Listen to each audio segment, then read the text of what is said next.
সরাসরি যুক্ত হয়েছি আমি শ্রাবণী তালুকদার। এই অনুষ্ঠানের মাধ্যমে আপনাদেরকে জানিয়ে দেওয়ার চেষ্টা করি সারাদিনে ঘটে যাওয়া কিছু গুরুত্বপূর্ণ ঘটনা সংক্ষিপ্ত রূপে। আজ শুক্রবার 7 শ্রাবণ 1429 বঙ্গাব্দ, 22 জুলাই 2022 খ্রিস্টাব্দ। প্রথমেই জানিয়ে দেব বৃহত্তর সিলেট বিভাগের বিভিন্ন খবর। মৌলভীবাজারের কমলগঞ্জে এক রাতে 3 ব্যবসা প্রতিষ্ঠানের তালা ভেঙে দুর্ধর্ষ চুরি সংঘটিত হয়েছে। চোরচক্র নগদ টাকা সহ মূল্যবান মালামাল সামগ্রী লুট করে নিয়ে গেছে এবং আরো কয়েকটি স্থানে চোরচক্র হামলা চালিয়েছে বলে অভিযোগ পাওয়া গিয়েছে। গত বৃহস্পতিবার দিবাগত রাতে উপজেলার আলীনগর ইউনিয়নের রানীর বাজারে এমন ঘটনা ঘটেছে। গোবর্ধনপুর এলাকার ধান ব্যবসায়ী সালাউদ্দিন জানান, বৃহস্পতিবার দিবাগত রাতে চোরচক্র তার ধানের দোকানের তালা ভেঙে এবং কোনো মালামাল না থাকায় কিছু নিতে পারেনি। তবে একই রাতে পার্শ্ববর্তী বাজারের জমকান্ত ফার্মেসি, সাইফুর রহমানের মুদি দোকান এবং সুমন দত্তের মোবাইল দোকানের তালা ভেঙে নগদ টাকা, মূল্যবান সামগ্রী এবং বিভিন্ন মালামাল চুরি করে নিয়ে যায়। চোরচক্র বাজারের আরও একটি দোকানে তালা ভাঙার চেষ্টা করে। শমশেরনগর ইউনিয়নের গোবিন্দপুর গ্রামের কৃষক মোবাশ্বের আলী জানান, বৃহস্পতিবার রাতে চোরচক্র তার বাড়িতে এসেও চুরির চেষ্টা চালিয়েছে। তাদের তৎপরতার কারণে চোরচক্র পালিয়ে যায়। এদিকে গত 14 জুলাই দিবাগত রাতে ধুপাটিলা সরকারি প্রাথমিক বিদ্যালয়ের ওয়াশরুম সহ 4টি কক্ষের তালা ভেঙে বিদ্যালয়ের বেশ কিছু মূল্যবান সামগ্রী চোরচক্র চুরি করে নিয়ে গেছে। শমশেরনগর পুলিশ ফাঁড়ির এসআই আব্দুর রহমান বলেন, ধুপিলা স্কুলে তালা ভেঙে চুরির বিষয়টি তদন্তাধীন রয়েছে এবং তারা তদন্ত করে দেখছেন বিষয়গুলোর সাথে কোনো যোগসূত্র আছে কিনা। হবিগঞ্জের বানিয়াচংয়ে গরুর সঙ্গে সিএনজি চালিত অটোরিকশার ধাক্কা লেগে পানিতে পড়ে যায়। এতে সিএনজি অটোরিকশাতে থাকা এক নারী সহ 3 যাত্রী আহত হয়েছেন। আহতদের হবিগঞ্জ সদর আধুনিক হাসপাতালে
তারাই পরবর্তী সিদ্ধান্ত জানাবেন।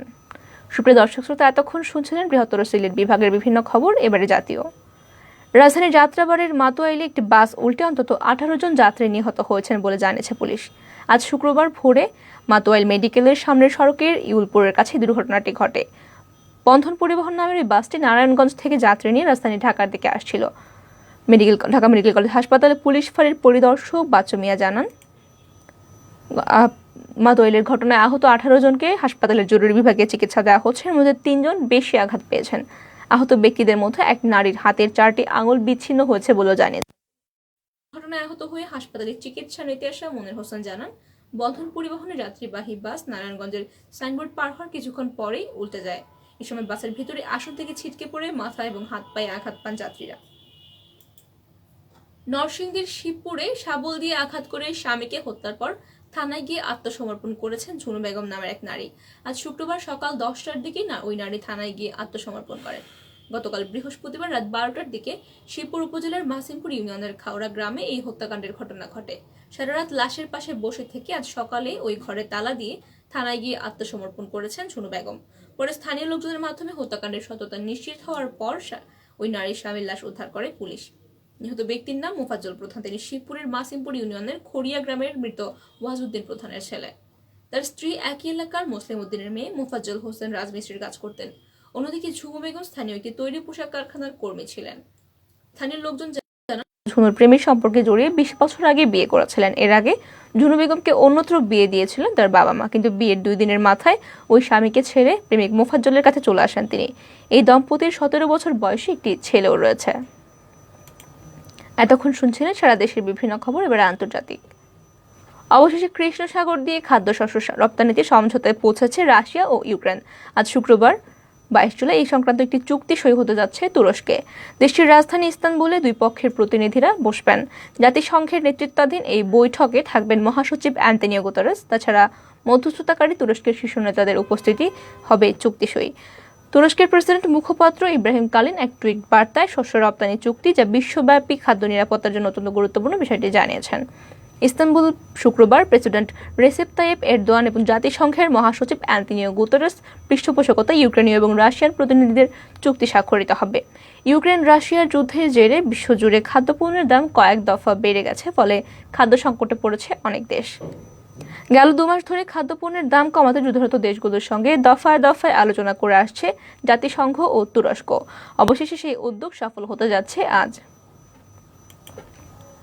এতক্ষণ শুনছিলেন সারা দেশের এবং বিদেশের বিভিন্ন গুরুত্বপূর্ণ খবর। শেষ করার আগে জানিয়ে দেব সিলেট সহ সারা দেশের করোনা ভাইরাস পরিস্থিতি। সিলেটে গত 24 ঘন্টায় করোনা ভাইরাসে একজনের মৃত্যু ঘটেছে। তিনি সিলেট জেলার বাসিন্দা। এই নিয়ে সিলেট বিভাগে মোট মৃত্যুর সংখ্যা দাঁড়ালো 1242 জন।